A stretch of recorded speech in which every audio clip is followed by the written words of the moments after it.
Bismillahirrahmanirrahim. Assalamualaikum warahmatullahi wabarakatuh. Tajuk kumpulan kami ialah Ilmul Harakatil Jismiyah, iaitu kinemics. Dari segi takrifnya, kinemics adalah sains pergerakan badan yang mengiringi ucapan atau menghalangnya dan mempunyai makna khusus untuk kumpulan linguistik tertentu. Pergerakan ini mempunyai bentuk yang berbeza. Ia dilakukan dengan tangan, kepala atau mata maupun seluruh badan. Ia berbeza mengikut kepelbagaian kedudukan. Sains ini menggunakan lukisan atau fotografi senyap ataupun fotografi atau bunyi bergerak atau lain-lain untuk menentukan pergerakan yang mengiringi pertuturan. Al-harakatul isyarah, isyarat pergerakan. Isyarat pergerakan ialah pergerakan tangan, muka atau bahagian badan yang lain untuk menyampaikan sesuatu maksud. Sama ada dengan komunikasi lisan. Contohnya, seseorang itu mengerutkan dahi sambil mengeluarkan kata-kata kasar kepada seseorang menandakan dia sedang marah. Ataupun seseorang itu senyum kepada orang yang tidak dikenali menandakan dia selesa dengan kehadiran orang tersebut. Yang seterusnya, harakatul jasadi, maksudnya pergerakan badan. Pergerakan badan ialah pergerakan sukarela atau tidak sukarela bahagian badan seperti tangan, kaki dan bahu yang mungkin sama ada menguatkan atau bercanggah dengan apa yang disampaikan secara lisan. Terdapat pelbagai pergerakan badan yang menghantar isyarat tubuh. Sebagai contoh, pergerakan bahu yang paling biasa ialah mengangkat bahu.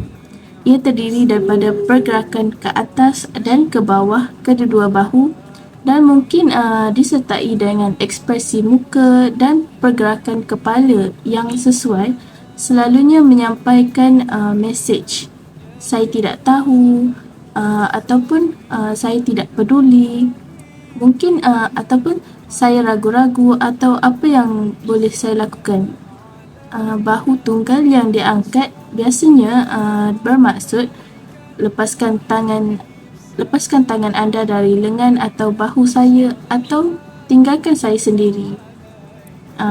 Sebagai contoh lain juga, gerak isyarat yang menyentuh hidung ialah versi gerak isyarat pelindung mulut yang bagus dan menyamar. Ia mungkin terdiri daripada beberapa sapuan ringan di bawah hidung atau mungkin satu sentuhan pantas yang hampir tidak dapat dilihat. Seperti gerak isyarat pelindung mulut, ia boleh digunakan oleh pembesar suara untuk menyamarkan penipuan dan pendengar untuk mengesyaki penipuan. Wad'iyatul jismi, iaitu poster badan. Poster badan juga dapat memberikan banyak maklumat tentang seseorang. Contohnya dari segi dia duduk, berdiri atau berjalan. Ia dapat memberi maklumat tentang jantina, status, imej diri ataupun emosi seseorang. Contohnya, seseorang itu duduk, mata dan tangannya hanya ditumpukan ke meja.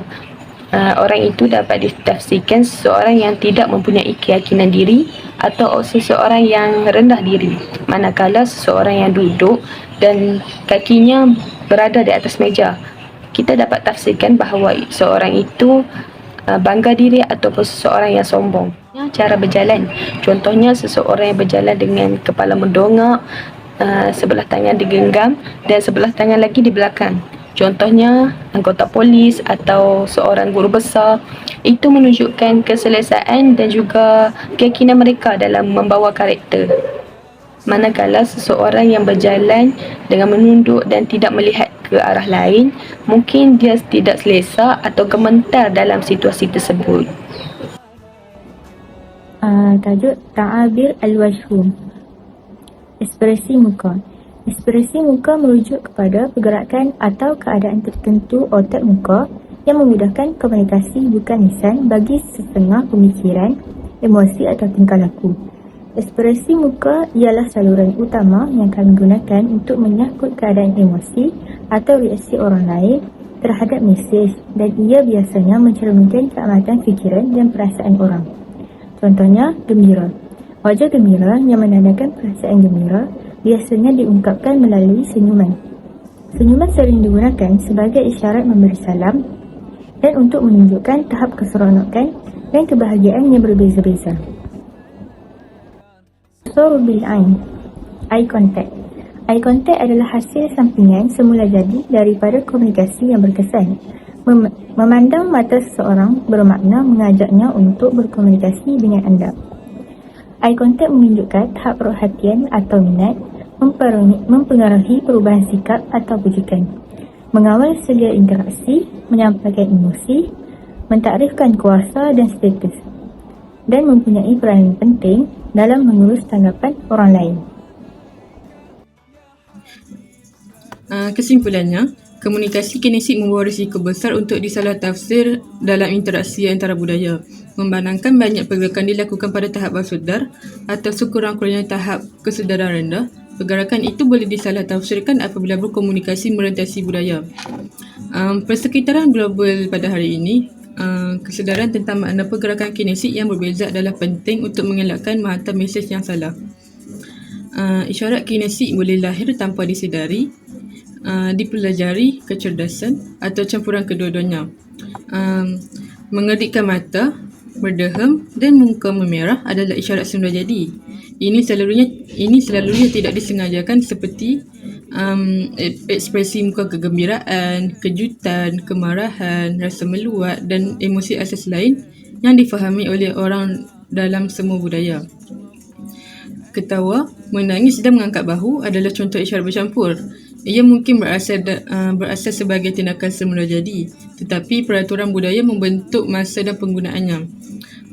Gerak isyarat seperti mengenyitkan mata, ibu jari ke atas atau tabir hormat tentera adalah isyarat yang dipelajari.